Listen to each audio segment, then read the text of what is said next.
हाय hello नमस्कार welcome back to my YouTube channel. आखि को न शुणिला भाया न्यूज भुवनेश्वर मुंडार सांग माने आपण माने जानिचंती कि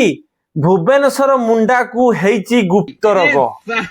यार खुलासा करिवो तपी मिश्र एमबीबीएस इन गुप्तोलॉजिस्ट। गोटे गुप्त रोगी विषय रे गुप्त रोग कौन गुप्त रोगी जतेबेले लोक मानक गुप्त रोग हुए से माने केमितिका बिहेव करंती आउ गुप्त रोग कौन कौन पाई हुए यार कारण कौन या दर्शैब तपी मिश्र।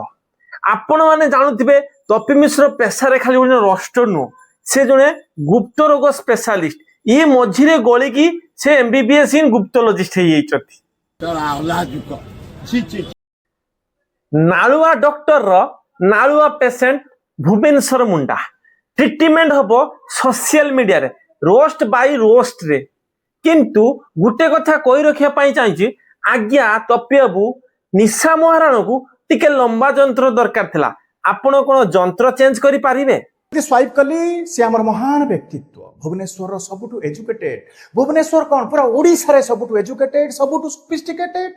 सबुठु नालुआ लालांश थिबा रोस्टर नालुआ डॉक्टर तपियाबू जने पेशारे रोस्टर जेमिति सेमिति जने ज्योतिष मध्य मु कहि रखिया पाई चाहूची आपण जदि ये ज्योतिष और डॉक्टर हेतिले तेबे चिकित्सा माध्यम रे बहुत पैसा करि पारथांते आपण कहीं सोशल मीडिया रे भुवनेश्वर मेंढा को नंगळा करचंती।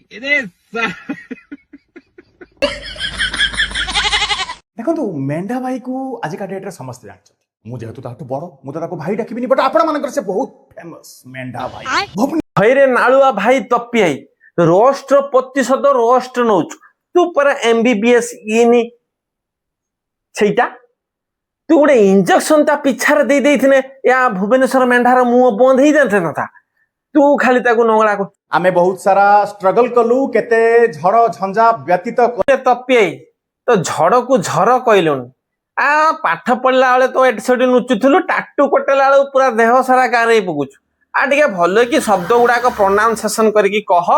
सोशल मीडिया रे देखिया गलु तोर केवल से गुटिए शत्रु सी होची से भुवनेश्वर मेंढा काई ता पछर तू पडिचु मते किछि बुझा पडु गुप्त रोगी काहे की कहली जतेबेले मु यार इरेक्टाइल डिसफंक्शन ईडी रो माने हला गुप्त रोगी काहे जहार नुनु उठे जतेबेले आपनकर नुनु ही उठुनी आपण बा हे भुवनेश्वर मुंडा रो हाथ पुरे की देखिथिलु तार सुना नाही बोली अला खाली गोटे गोटे नाटा खाली तार बदनाम करूची मु देखिया मोर आउ कहिया पई किछि भाषा नाही मु एथर जाउची मु उदित भाई की डाकिमी आपात तो से तो भलो सुधाकू